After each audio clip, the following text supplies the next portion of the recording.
ఎవరు మౌనంగా ఉన్నవారు నేను బిడ్డలారా, రాత్రి స్థలంలో ఉన్న వారిపైన పరిశుద్ధాత్మ దేవుడు ఆయన ఆత్మను కృమ్మరించబోతున్న సమయం ఇది. బలహీనులైన వారిని స్వస్థపరిచిన సమయం ఇది. రోగులైన వారిని స్వస్థపరిచిన సమయం ఇది. ప్రతి చీకటి శక్తుల నుంచి యేసు నామములో విడుదల కలుగును గాక. ప్రతి శాపము నుంచి విడుదల కలుగును గాక. కుటుంబాల నజరేయుడైన యేసు నామములో దీవించబడును గాక. దగ్గరగా చప్పట్లు కొడదామా? దేవుడు గొప్ప కార్యములు ప్రతి కుటుంబంలో చేయబోతున్నాడమ్మా. హల్లెలూయా. ఎవరు వండుకుంటున్నారు?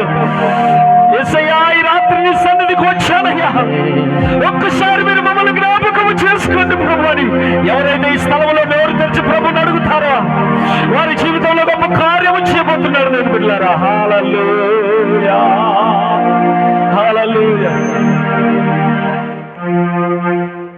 నీవు మా తోడు ఉన్నావయ్యా. అందరూ కలిసి నాకు భయమేలా యేసయ్యా, నీవు నా